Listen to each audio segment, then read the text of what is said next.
is Peggy DeZeno, and I would like to introduce our speaker, Dr. David Acker. And Dr. Acker has asked me to shorten his introduction. I'm sure that you can read all of his accomplishments. And just to summarize, I'd like to tell you that Dr. Acker has had a long clinical OB career in quality assurance as his expertise.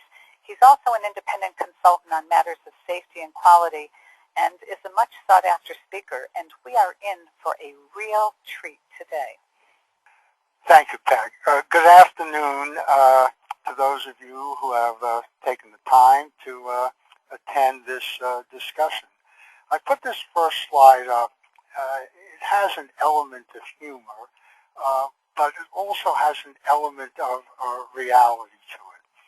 That in a long career of public speaking, I have learned that for busy people, it's best to give you the bottom line at the beginning by telling you what I'm going to say.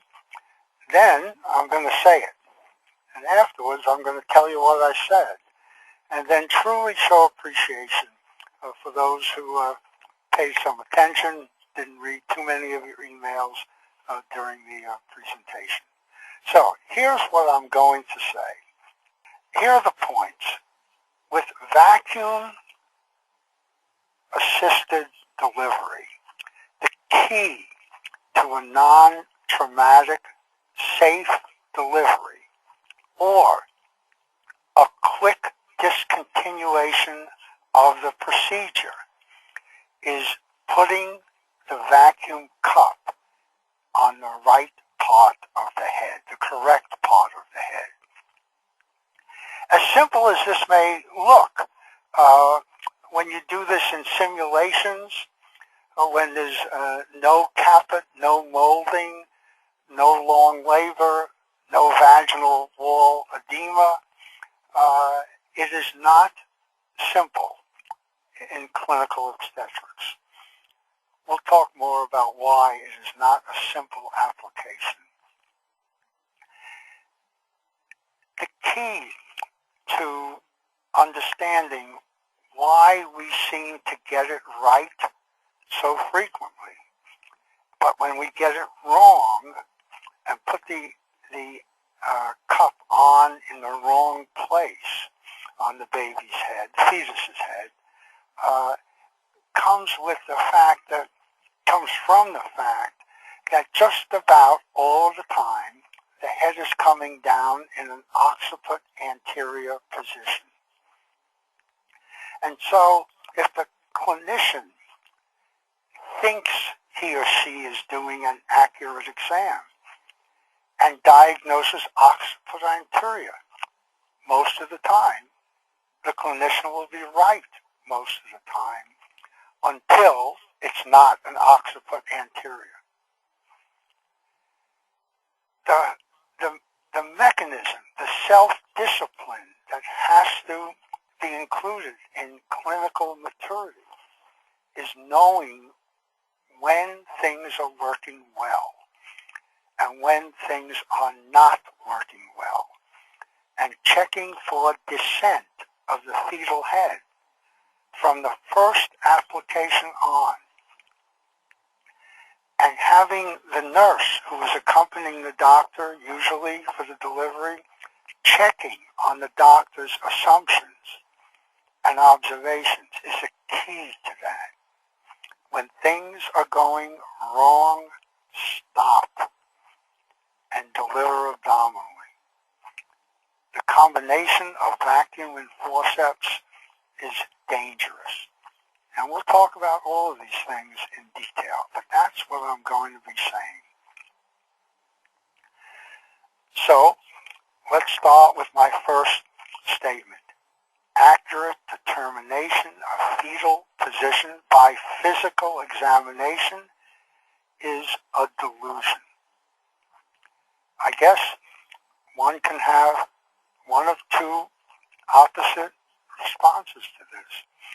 You could feel that I have insulted your clinical expertise, and that's the end of your involvement with this discussion.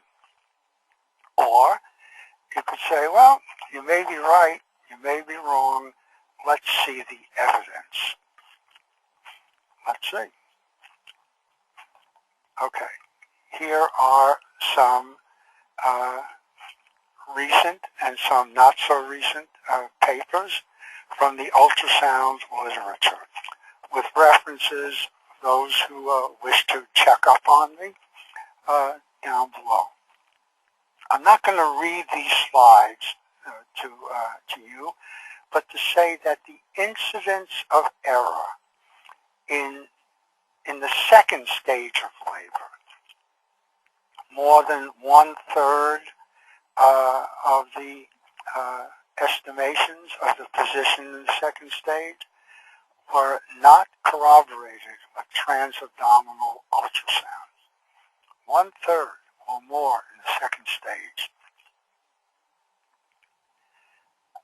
Some more. Again, the incidence, and this goes across from resident to attending to experienced attending. Again, incorrect determination of the fetal head position. The incidence should be, what would be the correct word? It should be an eye-opener for the clinician who feels they or he or she are different than the population that is being evaluated in these papers. And again, third, actually fourth or fifth paper, first, it's often not possible to examine for position once you're in prolonged second stage and molding and caput have occurred, difficulty in assessing, especially when the occiput is posterior, and digital examination, whether this was resident, faculty, experienced faculty, it didn't matter. We have to acknowledge we can't do it well. Okay, part 2. Why should we be doing instrument, in this case, vacuum-assisted vaginal deliveries? Well, first of all, we should not be doing this if the gestational age is less than 34 completed gestational weeks. Prolonged second stage is a valid indication for this. However, I'm sure many or most or all in this audience know that the definition of prolonged second stage has recently been redefined. The original work by Dr. Emanuel Friedman, more than half a century ago, in an era where obesity was less significant, lower incidence, and where regional anesthesia was not common, showed that greater than 95% of patients had delivered, actually greater than 97.5% of patients had delivered vaginally, these are women gravital 1, within 3 hours. Recent work has allowed many to allow a prolongation of the second stage an additional hour or so. Fetal intolerance to labor in the second stage in the face of an abnormal category, NIH category 3 tracing, is a valid indication for instrument-associated delivery. Now we get to the beware of these indications. Elective shortening of the second stage of labor. Don't do it. There just are very few and far between valid indications. There are certainly contraindications to pushing, but in truth, they are getting fewer and fewer as time goes on, and the old dictums have been shown to be not evidence-based. This whole idea of maternal exhaustion, let me tell you my experience in the medical legal field. Many things are done for maternal exhaustion, and the partner of the patient, family, is doing a video, and the mother appears tired, and the clinician has said she is exhausted. And then a complication occurs. Often it's a shoulder dystocia, but it may be that the vacuum pops off. And suddenly that woman who was so exhausted is pushing as if she were like Tarzan, for those of you who remember the old literature. Pushing with great force. People who are exhausted probably could rest a little while in the second stage of labor, but to start interfering with instruments, even though ACOG sanctions it, you'll get into trouble one of these days, for sure. So what are the contraindications? First of all, it would be nice if the patient, the fetus, has a demineralization disease, a bleeding disorder, that one doesn't put instruments on the head. And then the failure to fulfill the requirements of an operative vaginal delivery, obviously incomplete dilation of the cervix, an unengaged cephalic presentation, uncertainty as to fetal position, malpresentation, cephalopelvic disproportion, prematurity, failure to obtain informed consent. Now, in the face of an emergency, some of the details of informed consent may be truncated.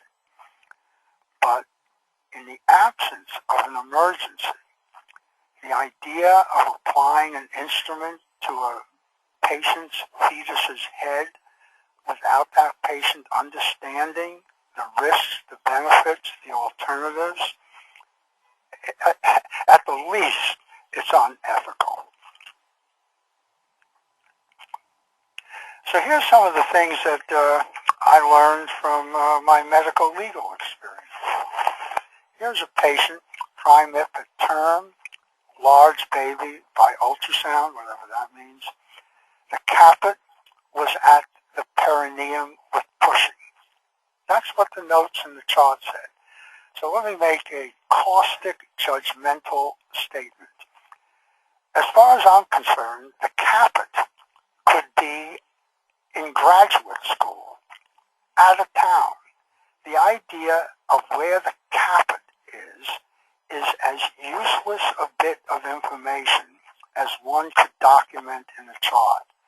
The only issue that's important is where is the leading bony part. So where the caput goes with pushing is of no meaning to me, except that you were astute enough to recognize there was caput. The fetus was having decelerations, okay? There is an indication if the leading bony part is low enough for a instrument-associated delivery. Here's what the doctor said. I'm not sure whether it was an interview or deposition or where. Quote, "Old habits die hard, and I started to rock the mighty vac with the first pull. I used the vacuum, etc., etc., and it popped off. And the explanation?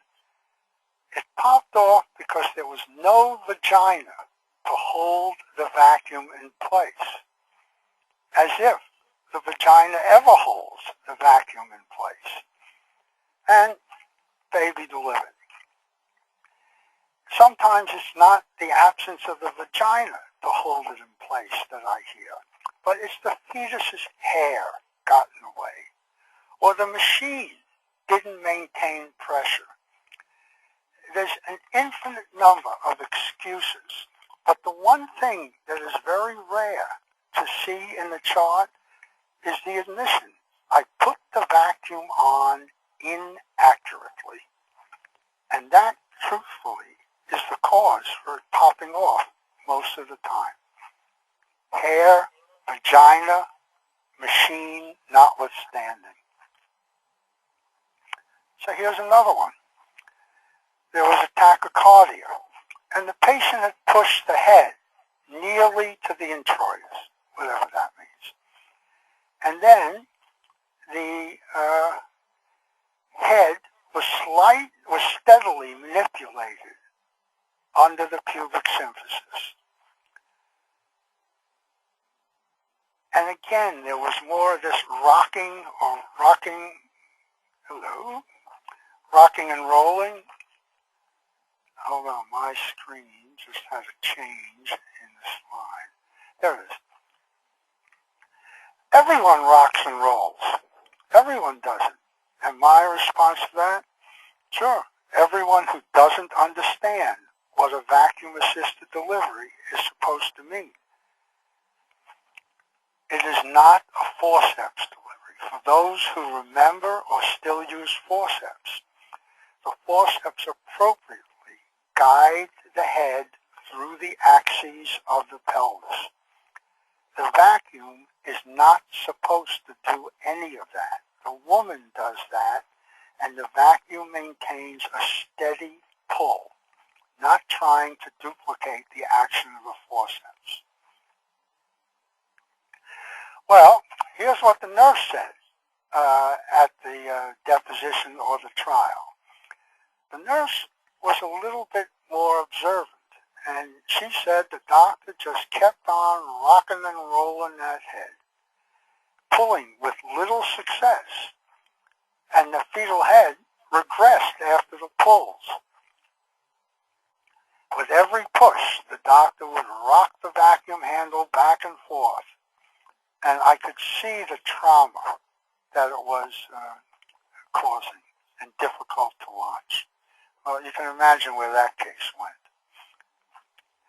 And here is not the proof of what I'm saying, but an example of what I'm saying. In this note, the machine was blamed for the vacuum pop-offs, but you can see quite clearly that the area that the vacuum was adherent to is nowhere near the flexion point. We'll take a look at the flexion point on some other slides. But this site of vacuum attachment is over to the side and in the back. And I'll show you on some future slides what that does as far as flexion or deflection of the head. So here are the various ways you can put the vacuum on. So this is an occiput anterior position, and on the left side the vacuum has been placed close to, maybe a little bit too much over the posterior occiput, but close enough that it would be on the flexion point. And we'll discuss on the next slide what happens when you stop pulling in this case. But just for purposes of comparison, you could, with misapplication, put the vacuum over there to the fetus's right, the fetus's right side, over to the side. Or you could put the vacuum application too close to the anterior fontanelle. Or you could put it too close to the anterior fontanelle, but over to the side.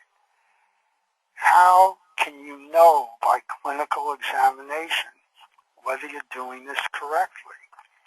Well, you could try frequent exams prior to the caput and the molding formation. The trouble with that is that implies early in the second stage, and it's quite obvious that the fetus's position changes in the second stage. So what was an accurate evaluation early in the second stage, 3 hours later when it's time to put the vacuum on, may be an incorrect application.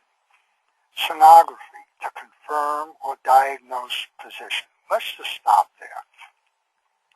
I know that most of the people watching this lecture, listening to this lecture, are not ultrasound technicians or ultrasonographers. But if you have an ultrasound machine in labor with no more than a half hour of teaching and asking one or two patients or three patients to allow you to practice doing this, or in your office if you have an ultrasound machine, to practice doing this. This is one of the most simple things that an obstetric clinician can learn to do. If the fetus is in an occiput posterior position, you will see, by placing the ultrasound machine transabdominally at the patient's pubic hair area, you will see the orbits of the head, the orbits of the eye, actually. When you see those orbits, you have an occiput posterior position. That's one of the simplest things to look for. In addition, you can always ask a colleague to do that or to confirm your examination. Here's the consequence of what happens when you put it in the right and the wrong place. Let's look at the fetus to the left. Put that vacuum cup in the correct place, the flexion point, and pulling perpendicularly to the head will cause the head to flex, thereby decreasing the AP diameter. The head flexes, the AP diameter is decreased. You can practice that when you're sort of sitting there in the audience now. Sort of look forward in what used to be called the military position, and then tuck your chin down so your chin touches your chest. And the diameter of the head, that would be, in this case, the fetus's head, changes as you flex. Similarly, if you put it in the wrong place, let's say picture second to the left, and you flex there, you're going to cause a tilt, and you're going to increase the biparietal diameter.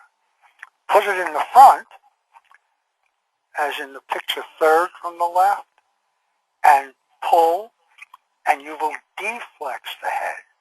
Now, for those of you who had your chin tucked down, now try and get the back of your head to touch your back. Now, I know you really can't do that too well, but if you tilt back, deflex, that's what you're doing when you have the cup placed too close to the anterior fontanelle. And then, the worst of all cases is the fetus all the way over to the right, where not only are you causing deflection by having the head, by having the vacuum over the more anterior, but it's also on the side. So you deflex, cause a greater AP diameter, anterior-posterior diameter, and also cause a greater biparietal diameter. All of that makes it more difficult to pull the baby out in association with the mother's contractions, and that's why the cup pops off. So here are the two commonly used machines. On the left is the MightyVac, and the little arrow on the left is pointing to the rigid stem to which the cup is attached. That stem tempts the clinician to manipulate and rock and roll and try and get the head underneath the pubic symphysis or over to the left or over to the right. On the right-hand picture is the Kiwi, and the connection between the portion of the instrument that pulls and the cup is a flexible plastic tube. It can't be used to manipulate. And the Kiwi, especially in occiput posterior positions, will make for a less traumatic extraction on average. For occiput anterior, I think both instruments are equally safe. But for occiput posterior, the thin cup of the Kiwi allows an easier insertion, and the limp tubing disallows the temptation for Rockin and Rollin the head out.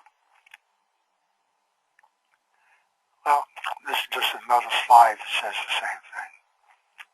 For purposes of those who are suspicious that I am getting extra compensation from the Kiwi people, I can assure you I don't work for either of these companies, have no financial interest in which instrument you buy. So, these are the factors that determine or predict success or failure with the vacuum-assisted delivery. The key is often the width of the subpubic arch. For those of you who have done pelvic examinations, you're going to know exactly what I mean by this. And it relates to the fact that when, let's say, the average, I'll be the average clinician, and I'm doing a pelvic exam with my second and third fingers, and with my fingers in the vagina, I rotate my two fingers 90 degrees. So they have assumed a transverse orientation. One of three things is going to happen. In the worst of circumstances, the ascending rami of the pubic arch will squeeze against my fingers. In an average circumstance, I will feel the ascending rami, but I don't feel a tight squeeze. And in the best of circumstances, for a wide pelvic arch, I can't feel the ascending rami. Of all the parts of the pelvic examination that predict success or failure, listed here in this recent, well, not so recent anymore, this 2007 article, the wide pelvic arch is a tip-off of success or failure. And I strongly suggest that the nurse and the doctor communicate with each other, and the doctor and the nurse agree it was an easy exam from the subpubic angle point of view.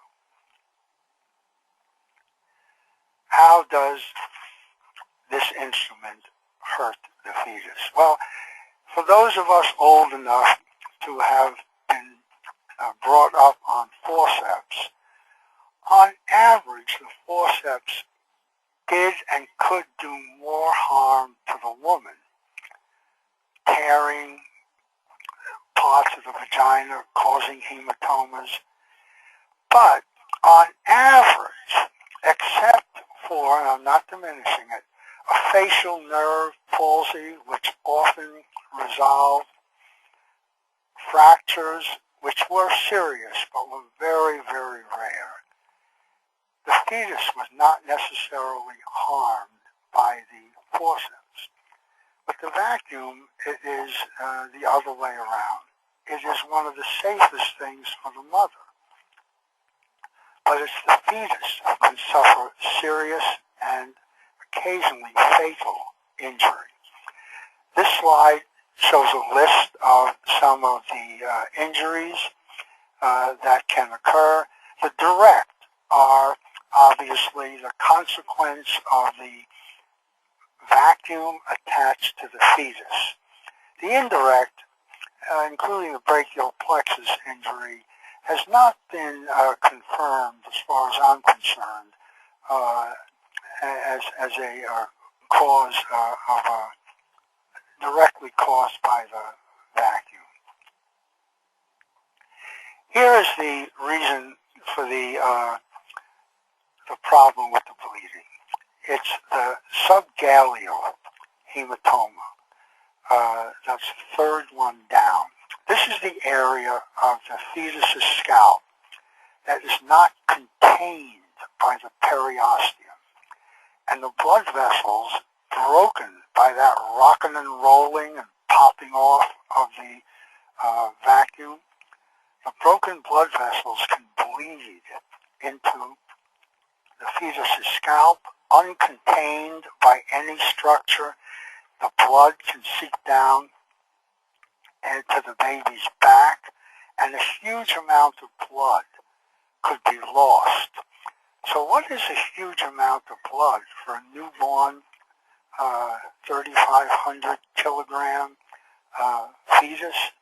It might surprise people in this audience, as it did people in a morbidity and mortality conference at one of the hospitals I consulted at, where the pediatricians came with one of those intermediate-sized cups of coffee, and as they were discussing a recent death of a newborn from Sub-Galeal Hemorrhage, the pediatrician poured 2/3 of that intermediate cup of coffee into another cup while he was lecturing.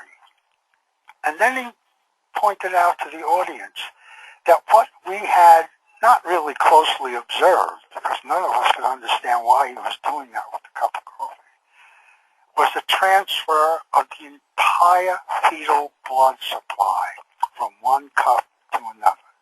2/3 of an intermediate cup of coffee. That's all the blood the baby has. It doesn't take much then for the baby to go into hypovolemic shock. And this is a complication of the pop-offs and the rocking and rolling that one of those doctors said, yeah, sure, everyone does it. I would hope fewer would do it if they understood the consequence of their tearing the blood vessels. Does it happen frequently? No, it doesn't. Does that mean it shouldn't be avoided at all costs? No, it means we should avoid it at all costs. Here's another picture to emphasize how once that blood starts, it can seep around the back of the baby, and back of the baby's head, and down into the baby's back, obscuring the pediatrician's ability to diagnose the problem.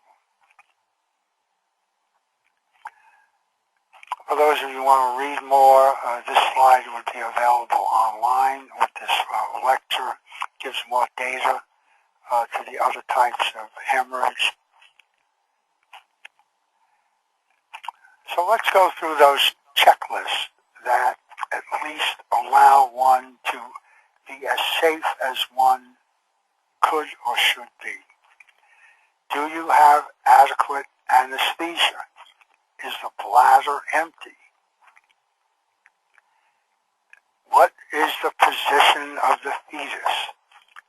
If two people disagree, and I think it's always good to have someone to check on the clinician, one needs to figure out whether this is truly the safe thing to do. What is the fetus's status?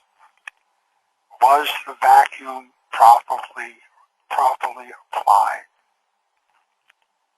And again, to recognize the obstetrician who put the cup on does not deliver the baby. The mother delivers the baby. The obstetrician merely pulls in association with the mother's pushing.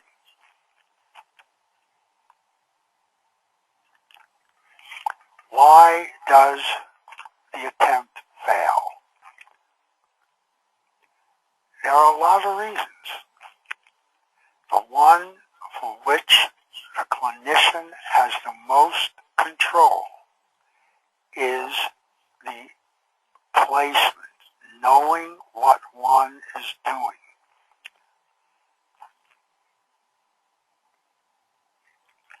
Okay, let's say you put it on correctly. How many times, how long should one persist at all of this? from the Scandinavian literature that gives a clue. And let's just look at the vacuum extraction. With 2 pulls, 2/3 of the babies were delivered. With 2 more pulls, more than 90% of the babies were delivered. With 5 or more, the remaining babies were delivered. Now, a person could say, look, my goal, once I start, come hell or high water, that kid's coming out. But a more reasonable way of looking at this is to say, why am I still here doing this when everyone else has gotten the baby delivered 90+% with only 4 pulls? And one of the answers is there is not enough room for this baby. As the other answer is, I'm just going to keep on doing it because my babies always come out. Here's what happened in a huge paper from Canada about 4 years ago. Mainly women having their first baby, and success in almost 90% of the cases. The vacuum was applied for less than 10 minutes in almost all of the deliveries. 3 pulls were required in almost all of the cases.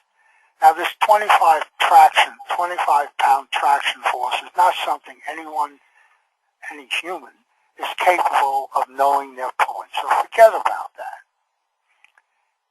If this thing is going to work, it's going to work quickly.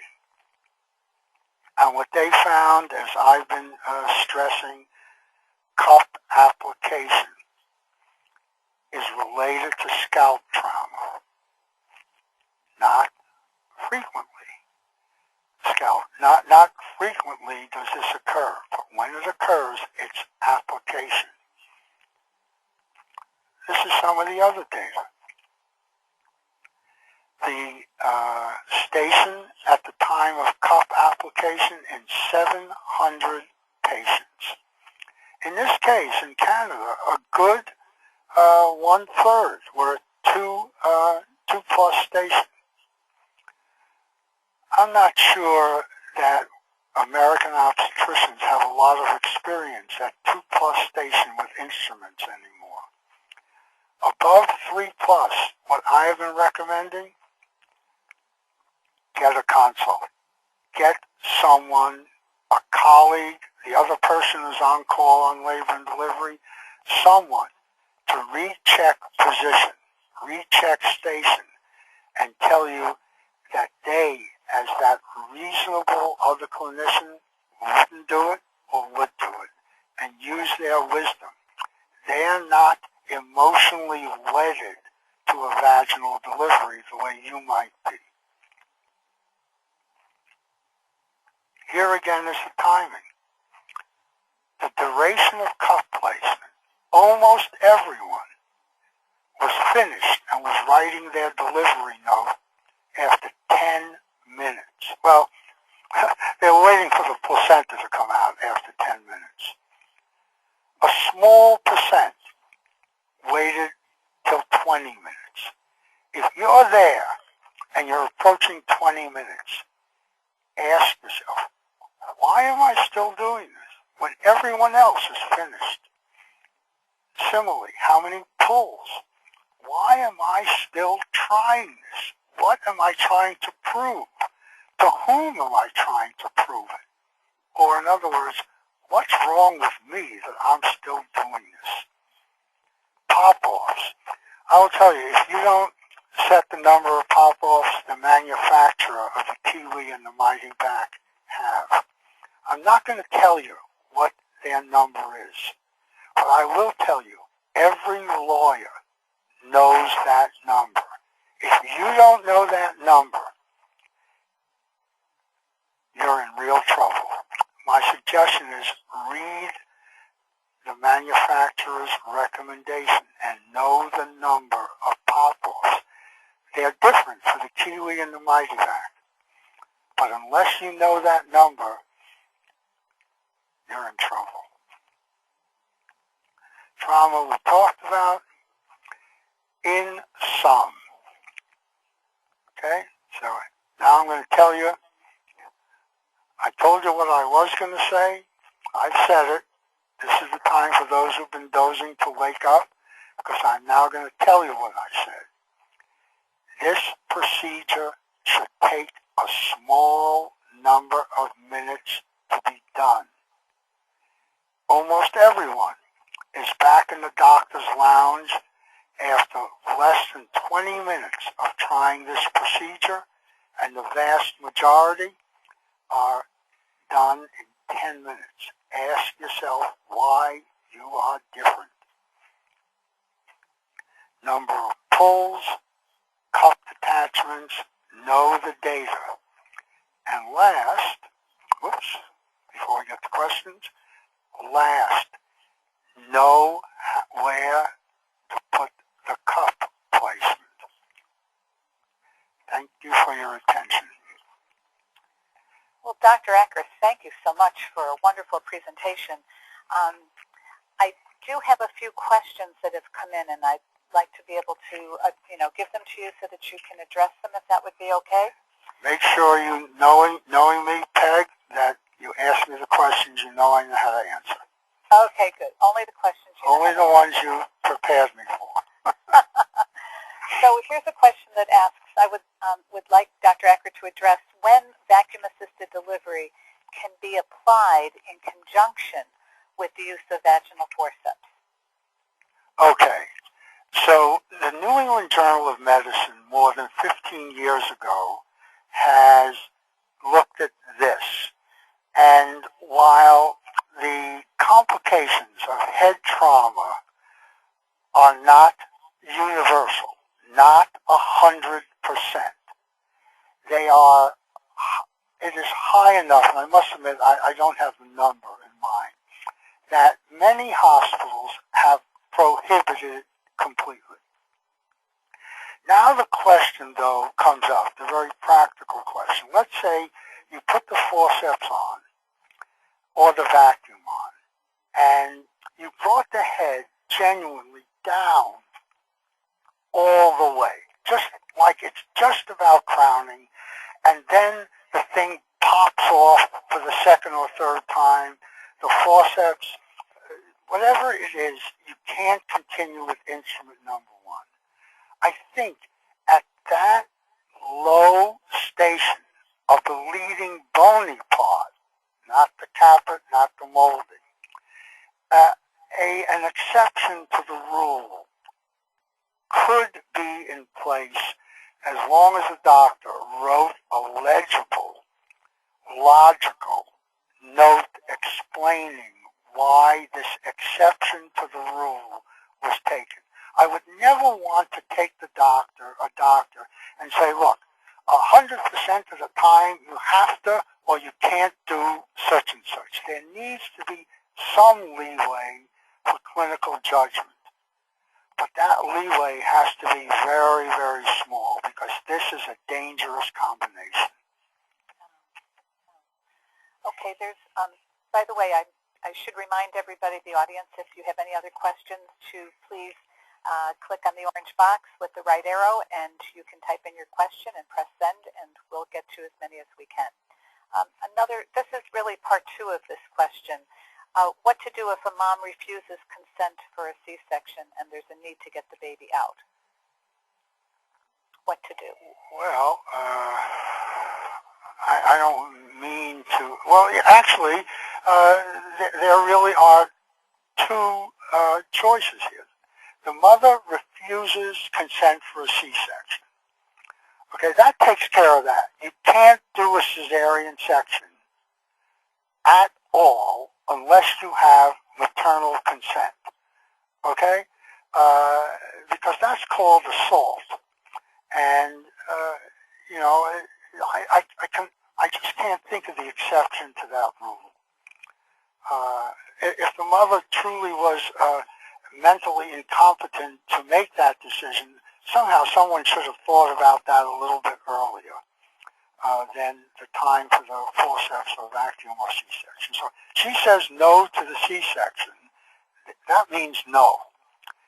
That means you have one of three choices. Maybe your reason for doing the cesarean section is not as drastic as you thought, and maybe some time can pass. That depends on the fetal monitor tracing, the maternal condition, etc. There's the vacuum, and there's the forceps, and that's the only way that kids are coming out, spontaneously, vacuum, or forceps. And it all depends on the clinical situation. Okay, thank you. Somehow that seems too common sense. Peg, say that question again. Maybe I missed the point. I'm reading, also if mom refuses consent for a C-section and the need to get the baby out.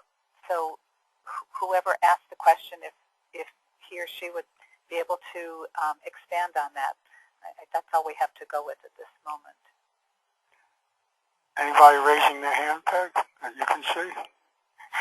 Well, they can type in the question, sort of okay. a little bit more. I guess in the worst case, the situation is the fetal station is so high that the clinician doesn't want to do the instrument delivery. The mother says no, the answer is no. That's the end of that. That's it.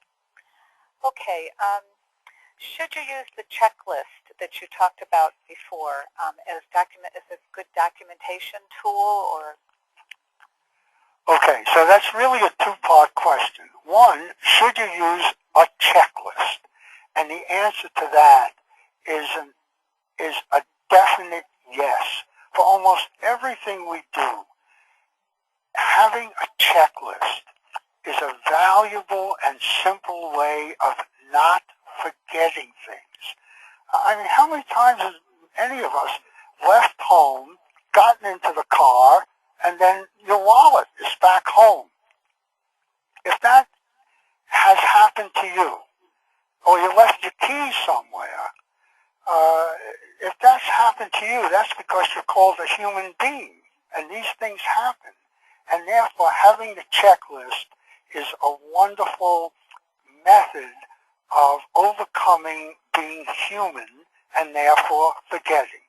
If there's another way to overcome being human, then I would like a suggestion. But as long as we're dealing with human beings, the doctors, then that checklist is fine. Once you've done it, then throwing it out seems to be a waste of paper. Why not put it in the chart and say, I did these things? Because 3 years later, everyone's going to forget what you did, especially you. And so, yes, do it. Yes, use it for documentation. Good, thank you.